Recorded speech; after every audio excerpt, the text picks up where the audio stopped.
Just got back from the ride, feeling pretty relaxed. We're going to read some questions. Some people said I'm sponsored by Reed, not sponsored by Reed. That bike, I've given it back to them. If I was sponsored by Reed, I would still be riding that bike. If someone wants to give me a bike, I'm going to tell you guys if they gave it to me.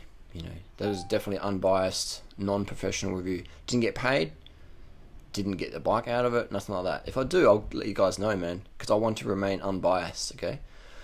Not that I think anything wrong with getting paid or getting free stuff, but I would, I'm transparent if I'm getting free stuff or whatever. I think people should be. All these people out there saying, oh, but, you know, no, like, if you got free stuff or they paid you to review it, then you're getting sponsored, which is fine. Just be clear about it, you know. But again, when I say something's good, it's not because I'm getting paid to say it's good. It's good because I say it's fucking good.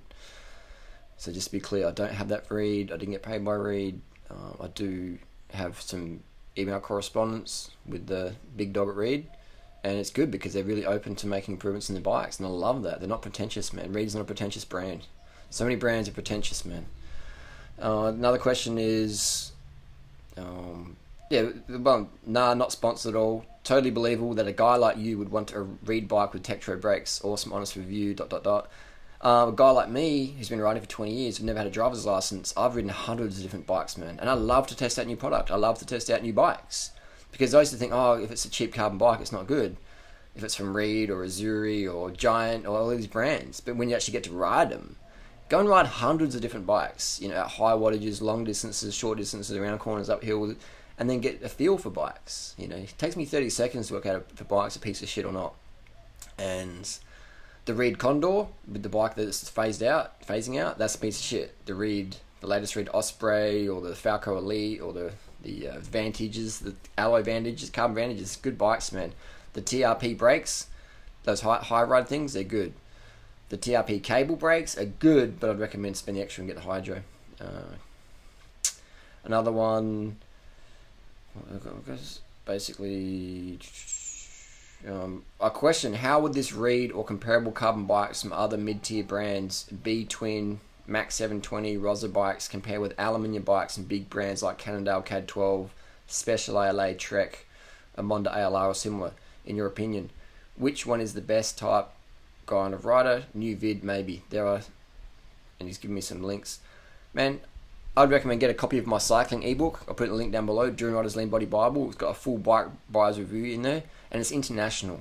So I'll have a lot of Trek in there, Merida, Specialized, international brands. Things like Rosa and B-Twin, they make great bikes. I think they've got lifetime warranty, but they're more of a Euro thing. So I try and have recommendations for more international stuff. But I actually do have a B-Twin I've actually bought myself off a mate, and I'll be doing some reviews on that. There's good stuff, man. All the bikes these days are good. If it's got lifetime warranty on the frame, it's good quality, man, because it's come from a good factory. Hey, here's the secret, man.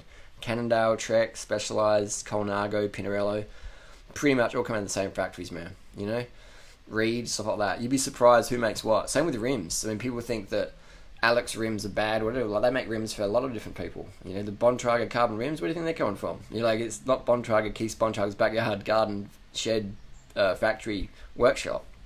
You know, and it's a good product, but let's not get caught up in labels here, because it's just a sticker at the end of the day. And Google up OEM manufacturing, original equipment manufacturing, where people, basically, there's factories in Asia where they make wheels and they design stuff, or they're like open to working with engineers from Specialized or Trek or whatever, you know.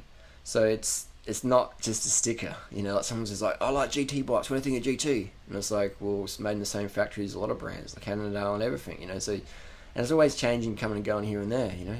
Back in the day, all Cannondales were made like in Bedford, Pennsylvania, or Connecticut and stuff like that, but now it's just like, you know, 99.9% Asian made, and that's fine. They make good shit, lifetime warranty, so it still means they're doing their homework. But here's the thing, man. Like this morning, I went up Norton Summit, and I did 14:13, which is, for me, it's a relatively slow time. It's over a minute off my PR, and the first 5 minutes of the climb, I did really well. PR wattage is up that first bit, but then I just cooked. I was just done. I've had too many late nights.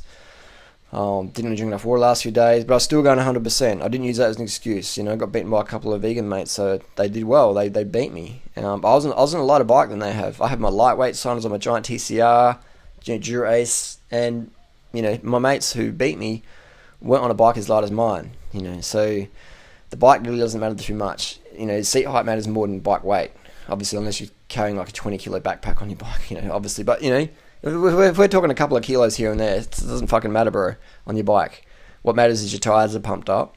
What matters is your head's on the right place. What matters is you've got muscle glycogen, early nights, hydration. But these things aren't sexy. It's hard to market this stuff. All right, it's very hard to market this stuff because these are invisible things. You can't market how much glycogen you got in your legs. You just can't market it. But you can market in 18% stiffer bottom bracket, 20 grams shaved out of the CNC dropouts in the back triangle, or, you know, all this wank tank stuff. You know, unidirectional carbon weave, specially designed from the fucking specialized wind tunnel wank. And hey, look, it's all a load of wank, really. End of the day, it's all a load of wank. But I love the bike. But I love cycling, man. I'm a fucking bike addict. I've got 21 bikes. You know, I spend more money on bikes than I don't anyone I know, basically. Actually, that's a lie. I know some other guys who spent some big bling. There was one guy, Alec Burton, he had like 300 bikes or something in Sydney. But I spend a lot of coin on bikes, and I'm always riding, man. I just love fucking tinkering at shit. And the first thing I notice about someone is what bike they're riding. Not to judge them, but just, what models are? I remember those, you know. I just love bikes, man. But it's a gimmick out there, man. All this bullshit, this wind tunnel stuff, it doesn't mean fucking anything, bro.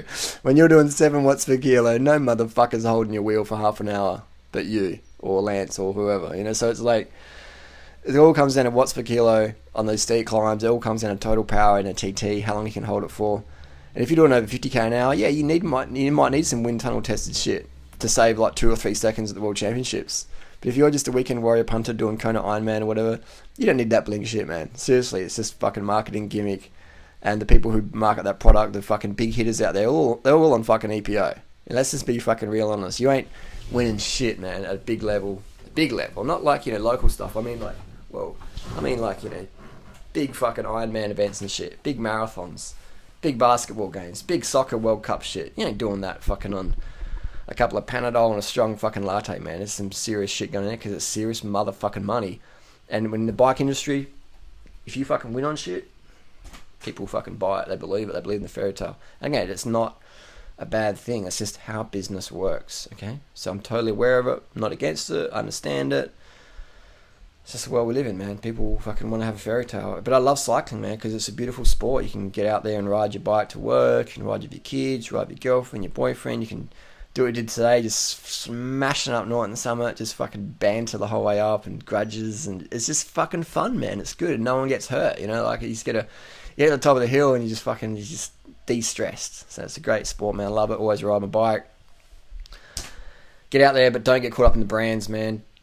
Tire clearance is what you want. You know, if you want to run 28C tires, then get a bike that can fit 28C tires. Get a bike fit, you know, and measure it out. If it slips, you know, you can put it back to where it was. And again, a bike fit is close enough, is good enough.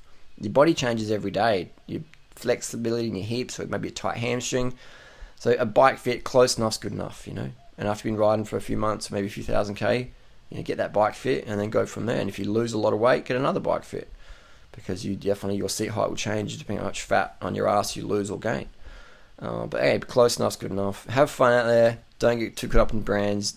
The person who rode the Pinarello or the S-Works or the Reed and dropped you isn't because they got a better bike. It's just because they were a better rider that day, had better hemoglobin or better strategy, better pacing or better mindset. Focus on those things.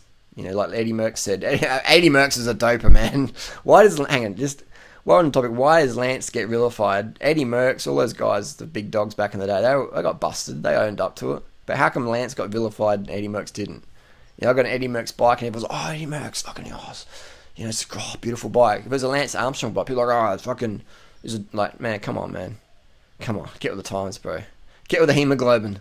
Get with the watts per kilo. Get with the culture. Get with pro sport. Aggressive exercise funded by money to make more money. Get on your bike. Burn fat, not oil. We'll see you on the road. Fucking love it, mate. Cycling's the best sport on the planet. And there's only 2 types of people. Those who ride and those who should ride more.